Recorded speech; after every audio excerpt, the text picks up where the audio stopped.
we can see that how much we invest our sense of self into these different roles and belief systems and ideologies, and that if we really want to come to a deep understanding of who we are, we need to be willing to go deeper than those. We need to be willing to question the truth of who we are beyond the image we have of ourselves, beyond the beliefs that we identify with. So, really, what we're seeking to find here is our true identity, not the limited identity we have or the limited idea we have about ourselves, but the absolute truth of who we are. And if we're not willing to discover that, then we're only going to be able to go so far. We may be able to question a little bit at a time, or some aspects of who we are, but then we get to that part that is sensitive, and then it triggers this emotion, this reactivity, this defensiveness, and this pushing away of the information, or it triggers fear because we invest so much in these things. Our entire sense of self, our sense of belonging, our sense of safety and security, we invest in those things that we identify with. And our mind is always seeking to find something to identify with. We identify with all kinds of things. I already named a few, but our interests, our likes, music we listen to, sports teams. It's amazing, really, when we stop to consider all of the things that we latch onto for a sense of identity. And that's because we don't have a true understanding of our fundamental self. When we know that, then we don't get so defensive over all these other things. We may play out these roles, we may have certain preferences for political or religious views, but they don't define us ultimately. And so we don't hold on to them so tightly. And perhaps you can already really see how these can act as big obstacles to that process of discovering the deeper truth of who we are. Because if everyone that I know or love, or my friends and family or my community, has a certain belief, let's say I am a Christian and I go to church, and that's where I connect with others, that's where I feel a sense of belonging. My family is Christian, and that's my whole world is in this world view of Christianity. Let's say I have some experience that awakens me to a deep insight about myself or life that I can't find fits into the box of Christianity. Maybe it's something totally conflicting to the views that Christianity has. What will that bring up in me?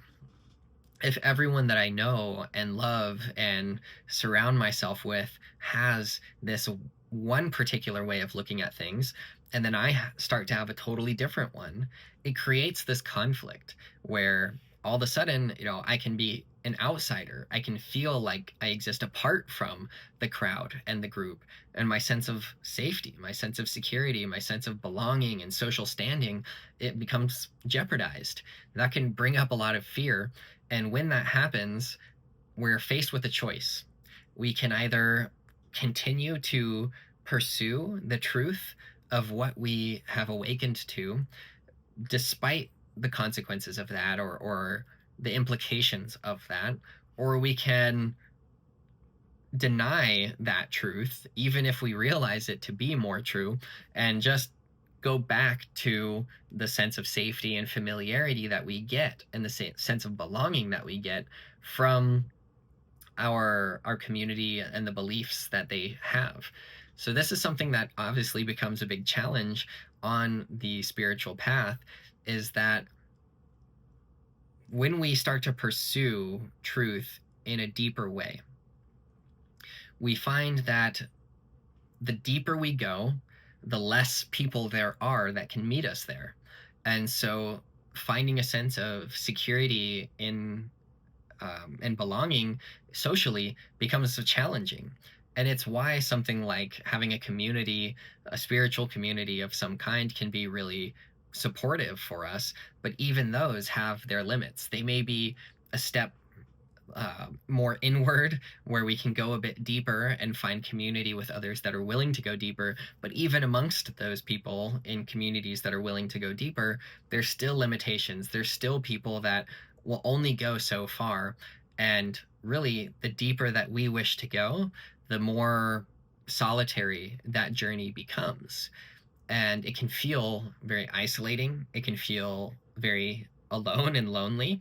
And so the pain of that and the challenge or discomfort of that can be so uncomfortable that people abandon that truth or that pursuit of truth altogether because it's just too painful to be separated from the tribe. And that's something we really need to look at within ourselves and have an awareness of. And in future lessons, I'm going to highlight more of what's going on there and how we can resolve that conflict, how we can really find a sense of security within ourselves that doesn't depend on an external form of security. But for now, I just wanted to highlight this and bring it into attention because it's, again, an obstacle to this inquiry process.